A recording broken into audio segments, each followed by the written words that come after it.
Assalamualaikum warahmatullahi wabarakatuh. Halo semua, perkenalkan kami dari kelompok 6 akan menjelaskan mengenai jaringan pelindung.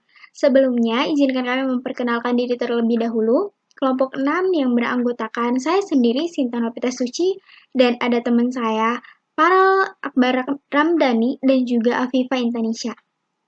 Nah, pada kesempatan kali ini kami akan sedikit menjelaskan mengenai jaringan pelindung. Sebelum saya masuk pada penjelasan mengenai jaringan pelindung, saya mau nanya dulu nih, kalian tahu nggak sih apa itu jaringan pelindung? Nah, pasti udah pada tahu dong ya, karena kita sebelumnya udah belajar mengenai jaringan pelindung, dan sepertinya di zaman SMA juga kita udah belajar ya. Oke, langsung aja kita masuk ke topik kita yang pertama, yaitu mengenai jaringan pelindung. Jaringan pelindung tumbuhan adalah jaringan yang memberikan perlindungan bagi tumbuhan. Biasanya terdapat pada bagian lapisan terluar tumbuhan seperti pada daun, batang, dan juga akar. Nah, setelah kita mengetahui apa itu jaringan pelindung, selanjutnya fungsi. Apa aja sih fungsi dari si jaringan pelindung ini?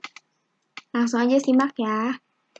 Nah, jadi ada 4 fungsi jaringan pelindung. Yang pertama, membantu tanaman dengan melindunginya dari lingkungan eksternal. Fungsi yang kedua, melindungi tanaman dari cedera mekanis. Contohnya itu seperti jika tanaman tersebut terinjak-injak. Fungsi yang ketiga yaitu mencegah kehilangan air. Dan fungsi yang keempat, melindungi tanaman dari infeksi mikroba. Wah, ternyata itu ya fungsi dari si jaringan pelindung ini. Nah, selanjutnya, si jaringan pelindung ini juga mempunyai jenis-jenis loh. Apa aja ya? Nah, jadi ada 2 jenis jaringan pelindung pada tumbuhan. Yang pertama yaitu jaringan epidermis dan yang kedua yaitu jaringan gabus. Nah, teman-teman, kita bisa lihat sendiri pada gambar berikut ini ya. Di sini ada jaringan terluar atau yang paling pertama dari jaringan pelindung adalah ada jaringan epidermis. Dan yang kedua yaitu ada jaringan gabus nih. Jadi mereka itu menjadi jaringan pelindung yang paling yang di atas tumbuhan untuk melindungi si tumbuhan tersebut ya. Nah, itu dia tadi penjelasan mengenai jaringan pelindung. Selanjutnya, kita akan masuk pada jenis-jenis jaringan pelindung. Jenis jaringan pelindung pertama yaitu jaringan epidermis. Jaringan epidermis merupakan lapisan sel yang paling luar pada daun, akar, buah, biji, dan juga batang. Kata epidermis juga berasal dari bahasa Yunani, yaitu epi yang artinya di atas atau menutupi, dan derma yang artinya kulit. Sel epidermis pada jaringan tumbuhan umumnya berbentuk pipih dan berderet rapi sebanyak 1 lapisan. Epidermis terdiri dari lapisan tunggal sel parenkim yang dihasilkan rapi tanpa ruang interseluler. Untuk dapat melihat jaringan epidermis, tentunya kita harus menggunakan bantuan mikroskop ya teman-teman. Nah, itu dia tadi penjelasan mengenai jaringan epidermis ya. Nah, selanjutnya kita masuk pada struktur, morfologi, dan anatomi jaringan epidermis. Jaringan epidermis sebagai jaringan yang berfungsi sebagai pelindung mempunyai struktur, morfologi, dan anatomi yang kokoh. Jaringan epidermis terhitung kokoh karena tersusun dari sel yang rapat satu sama lain. Kemudian, tiap jenis tumbuhan itu ternyata mempunyai struktur sel epidermis yang berbeda loh teman-teman. Perbedaan struktur sel epidermis yang dimaksud dapat berupa bentuk dan susunan sel epidermis. Letak atau kedudukan stomata terhadap sel tetangga, arah membukanya stomata, bentuk stomata, jumlah sel epidermis dan stomata, dan juga jarak antara stomata dan panjang sel epidermis. Nah, itu kan tadi udah tuh jaringan mengenai strukturnya itu berbeda-beda. Nih, berikut struktur pada jaringan epidermis diantaranya adalah yang pertama, struktur jaringan epidermis pada daun. Epidermis adalah lapisan terluar daun. Ada epidermis atas dan epidermis bawah. Pada permukaan daun bagian bawah biasanya ditemukan bentuk modifikasi dari sel epidermis, yaitu berupa sel penutup pada stomata. Stomata atau mulut daun merupakan lubang kecil atau pori yang diapit oleh dua sel penjaga. Dengan cara mengubah bentuknya, sel penutup dapat mengatur pelebaran stomata terbuka dan penyempitan celah atau disebut dengan stomata menutup. Epidermis pada daun umumnya terdiri dari selapis sel. Tetapi pada tumbuhan lain ada yang beberapa lapis sel seperti pada tumbuhan ficus dan viper sebagai hasil pembelahan periklinal atau disebut dengan pembelahan sejajar dengan permukaan protoderm. Dinding selnya mengalami penebalan tidak merata. Dinding sel yang menghadap keluar umumnya lebih tebal, terdiri dari lignin, tapi umumnya dari kutin. Penebalan dari kutin ini membentuk suatu lapisan kutikula yang tebal tipisnya tergantung pada habitat. Tumbuhan xerophyte umumnya tebal. Pada beberapa jenis tumbuhan, selain kutin masih terdapat lapisan lilin di atasnya. Lapisan lilin kutikula epidermis dapat mencegah atau meminimalisasi hilangnya air dari tumbuhan. Nah, ini masuk pada fungsi jaringan pelindung itu tersendiri ya. Sel-sel epidermis tidak mengandung kloroplas, kecuali pada sel penutup. Tapi pada tumbuhan tenggelam dalam air, epidermisnya mengandung kloroplas loh. Oke, kita lanjut lagi nih. Setelah kita tahu struktur jaringan epidermis pada daun, selanjutnya kita pada struktur jaringan epidermis pada batang. Berikut ini terdapat beberapa bagian yang meliputi struktur jaringan epidermis pada batang. Di antaranya adalah yang pertama pada batang dikotil. Pada batang dikotil terdiri atas selapis sel yang tersusun rapat, tidak mempunyai ruang antar sel. Epidermis pada batang dikotil juga mempunyai kutikula serta dinding sel berkutin yang terdapat pada bagian paling luar. Padanya terdapat stomata dan juga trichomata. Fungsi epidermis pada daun untuk melindungi jaringan di bawahnya. Pada batang yang mengalami pertumbuhan sekunder, lapisan epidermis digantikan oleh lapisan gabus yang dibentuk dari kambium gabus. Selanjutnya yaitu jaringan epidermis pada batang monokotil.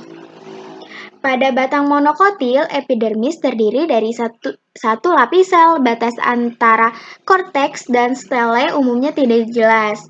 Pada stele monokotil terdapat ikatan pembuluh yang menyebar dan bertipe kolateral tertutup, yang artinya di antara xilem dan phloem tidak ditemukan kambium. Tidak adanya kambium pada monokotil menyebabkan batang monokotil ini tidak dapat tumbuh membesar. Dengan kata lain, tidak menjadi pertumbuhan menebal sekunder. Meskipun demikian, ada monokotil yang dapat mengadakan pertumbuhan menebal sekunder, misalnya pada pohon hanjuang atau Cordyline sp. Epidermis pada batang umumnya juga terdapat stomata dan trichomata. Wah, ternyata itu ya struktur jaringan epidermis pada batang. Nah, selanjutnya ada struktur jaringan epidermis pada akar. Struktur jaringan epidermis pada akar, epidermisnya terdiri dari sel-sel yang rapat tanpa ruang antar sel, berdinding tipis, memanjang sejajar sumbu akar. Pada penampang melintangnya berbentuk membulat. Dinding sel tersusun dari selulosa dan pektin yang menyerap air. Nah, pada akar ini, bila epidermisnya terkelupas waktu akar menua, dinding selnya akan mengalami penebalan dengan kutin dan suberin. Penyerapan terjadi pada bagian ujung akar. Permukaan sel epidermis sebelah luar membentuk tonjolan, yaitu rambut akar atau bulu akar. Sel-sel yang membentuk bulu akar terletak di belakang daerah perbentangan, meliputi sepanjang daerah 1 sampai beberapa sentimeter. Bulu akar sangat berguna dalam proses penyerapan air dan mineral-mineral dari dalam tanah. Air dan mineral akan masuk ke dalam tumbuhan melewati sel epidermis. Oleh karena itu, susunan sel-sel epidermis akar biasanya tidak serapat pada sel-sel epidermis daun. Selain itu juga rambut akar juga dapat membantu tumbuhan menancap atau menempel dengan kokoh. Nah, itu dia struktur jaringan epidermis pada akar. Wah, ternyata begitu ya strukturnya. Nah, kita udah selesai nih pada struktur. Oke, untuk topik selanjutnya akan dijelaskan oleh teman saya, Farel Akbar Ramdhani. Dipersilahkan. Saya Farel Akbar Ramdhani dan kali ini saya akan membahas ciri-ciri jaringan epidermis. Jadi ciri-ciri jaringan epidermis itu adalah susunan selnya rapat dan tanpa ada ruang antar selnya. Yang kedua, vakulanya besar dan dapat berisi antosianin. Yang ketiga, dinding selnya itu beragam tergantung dari posisi dan jenis tumbuhannya. Selanjutnya kita akan membahas tentang fungsi dari epidermis. Jadi fungsi utama dari epidermis itu adalah sebagai pelindung jaringan di bawahnya. Selain itu, epidermis juga berfungsi sebagai mencegah hilangnya air dan tempat penyimpanan air pada akar. Sekarang kita masuk ke derivat epidermis. Jadi ada beberapa derivat epidermis yang akan kita bahas satu persatu. Yang pertama ini adalah stomata. Jadi stomata merupakan celah atau lubang yang diapit oleh dua sel penjaga. Stomata ini berfungsi sebagai jalan masuk serta keluarnya O2 dan CO2 pada saat respirasi maupun fotosintesis. Lalu stomata juga berfungsi sebagai jalur penguapan air atau transpirasi. Jadi stomata ini bisa membuka dan menutup. Derivat yang kedua adalah sel kipas. Sel kipas merupakan sel yang ukurannya lebih besar dari sel epidermis itu sendiri. Sel kipas ini memiliki vakula yang besar, berdinding tipis, serta berisi air. Sel kipas sendiri berfungsi untuk dapat membuka dan menutup daun atau yang disebut sebagai gerakan menggulung daun. Contoh tumbuhan yang dapat melakukan gerakan menggulung daun ini adalah daun jati serta daun pisang. Pada saat terjadi penggulungan tersebut dibantu oleh sel kipas. Yang ketiga adalah trikoma. Trikoma ini merupakan rambut halus yang terdiri dari sel tunggal atau sel banyak. Trikoma bisa dibedakan menjadi dua, yaitu trikoma granuler dan trikoma non-granuler. Dan dapat dilihat dari sini terdapat masing-masing dari tipe trikoma. Tapi kita membahas trikoma granuler terlebih dahulu. Jadi trikoma granuler merupakan trikoma yang memiliki sekret dan berfungsi untuk sekresi. Sedangkan trikoma non-granuler itu sebaliknya, yaitu trikoma yang tidak memiliki sekret dan tidak juga memiliki sekresi atau tidak bisa melakukan sekresi. Trikoma sendiri memiliki fungsi untuk mengurangi penguapan, meneruskan rasangan, serta mengurangi gangguan dari hewan. Setelah itu ada lentisel. Pada tumbuhan biasanya kita dapat menjumpai tumbuhan yang di permukaan batangnya terdapat bintik-bintik. Bintik-bintik inilah yang disebut dengan lentisel. Lentisel ini terjadi apabila pada permukaan batang yang dulu dijumpai stoma, setelah stoma tidak berfungsi lagi, maka stoma akan berfungsi menjadi lentisel. Karena lubang stoma diisi oleh sel koripeloid, yaitu sel-sel yang dindingnya mengandung zat gabus.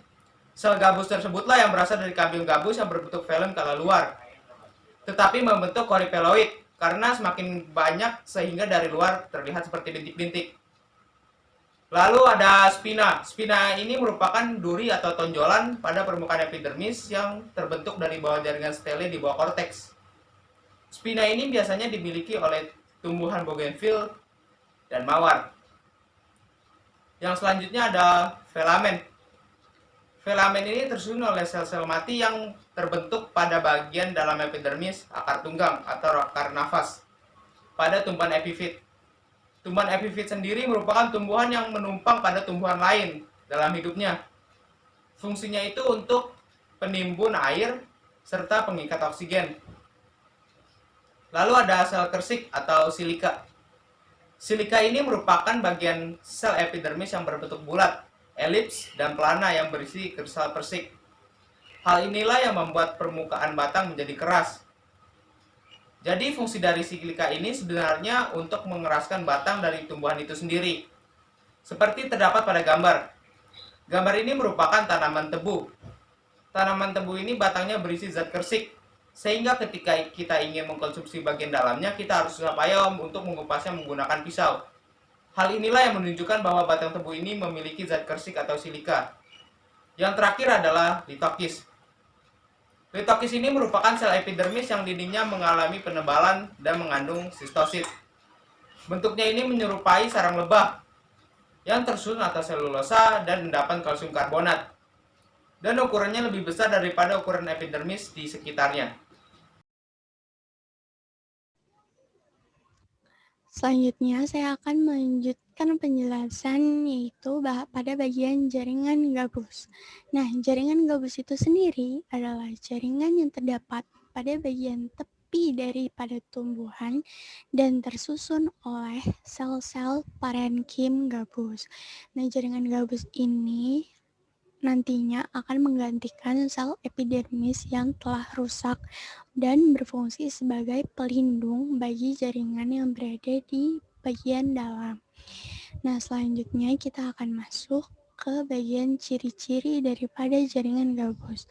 Ada 6 ciri-ciri yang saya tampilkan di sini. Yang pertama yaitu terdapat pada tumbuhan dikotil dan gymnospermae. Nah, pada tumbuhan dikotil dan gymnospermae itu memiliki struktur yang berbentuk seperti cincin pada bagian tengah yang merupakan kambium gabus yang berisi sel-sel meristematik. Nah, itu yang nantinya akan membentuk jaringan gabus. Lalu yang kedua yaitu tersusun atas sel-sel hidup yang kemudian mati. Nah, jaringan gabus itu terbentuk dari velogen atau kambium gabus yang merupakan meristem sekunder. Nah, velogen ini terdiri dari sel-sel hidup, sementara terdapat juga potongan-potongan kecilnya yang merupakan sel-sel mati. Maka dari itu, di sini dijelaskan ciri-cirinya tersusun atas sel-sel hidup yang kemudian mati. Lalu, ciri-ciri ketiga yaitu terdapat pada bagian tepi di alat-alat tumbuhan. Nah, jaringan gabus itu akan berfungsi sebagai pengganti dari epidermis yang memiliki fungsi sebagai pelindung. Maka dari itu jaringan gabus itu terdapat pada bagian paling luar pada tumbuhan. Lalu yang keempat yaitu ada susunan selnya itu rapat dan tidak ada ruang. Nah, pada penjelasan kali ini komposisi dari jaringan peridermis sendiri itu memiliki sifat yang sangat mirip dengan epidermis, yaitu salah satunya sel-selnya yang tersusun rapat. Nah, ini itu terkait juga dengan fungsi dari peridermis sendiri, yaitu untuk menggantikan epidermis yang telah mengelupas sebagai jaringan pelindung.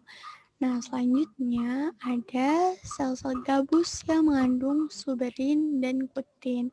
Nah, sel-sel gabus itu kan tadi tersusun dari velogen atau jaringan gabus. Nah, jaringan gabus itu memiliki sel-sel gabus yang mengandung suberin dan kutin. Nah, suberin itu merupakan senyawa yang seperti lilin yang berfungsi sebagai tahan air dan untuk mengurangi penguapan.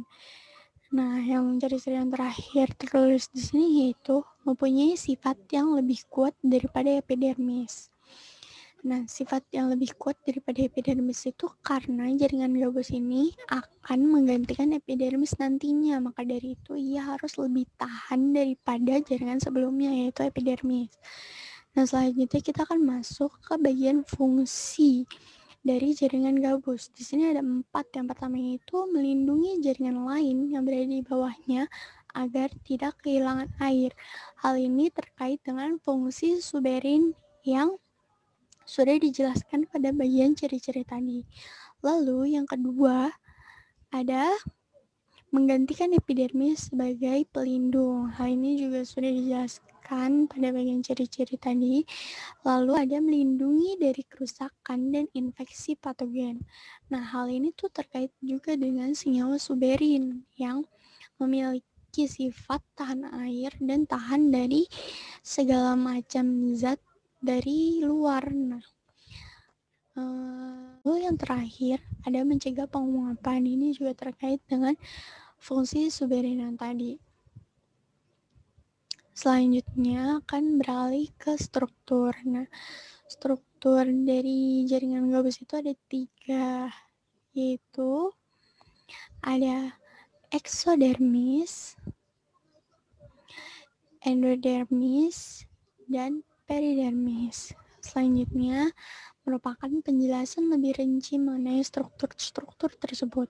Nah, eksodermis ini merupakan jaringan yang terletak di luar, dan saat epidermis hilang atau rusak, lapisan sel yang di bawahnya itu akan berubah menjadi jaringan pelindung yang mengandung suberin. Nah, eksodermis itu bagian terluarnya. Lalu selanjutnya ada endodermis. Nah, pada bagian endodermis itu yang masih muda, dinding selnya itu terdiri atas selulosa dan bersifat elastis. Sedangkan endodermis yang sudah tua atau dewasa, pada dinding selnya itu akan terjadi penebalan yang berupa titik-titik atau pita-pita dari kayu dan mengandung suberin serta kutin yang disebut sebagai titik Kaspari atau pita Kaspari. Selanjutnya yaitu ada peridermis. Nah, peridermis itu terdiri dari 3 macam juga, yaitu velum, velogen, dan veloderm. Nah, si velogen atau cambium gauss sendiri itu dalam hal ini mempunyai suatu lapisan sel meristematik. Nah, velogen itu dapat dibentuk dari berbagai jaringan sel hidup. Nah, velogen yang ke arah luar akan membentuk velum atau gabus, dan velogen ke arah dalam akan membentuk parenkim gabus atau veloderm. Nah, yang kedua itu ada veloderm atau parenkim gabus, yaitu sebuah jaringan yang hampir homogen dengan parenkim kortikal dalam langsung di dalam lapisannya. Nah, yang ketiga yaitu ada velum atau gabus, yaitu sebuah lapisan yakni untuk produk dari velogen yang memiliki bentuk yakni ke arah luar. Sekian presentasi dari kelompok kita, yaitu kelompok 6 dengan materi jaringan pelindung. Kurang lebihnya mohon maaf. Wassalamualaikum warahmatullahi wabarakatuh.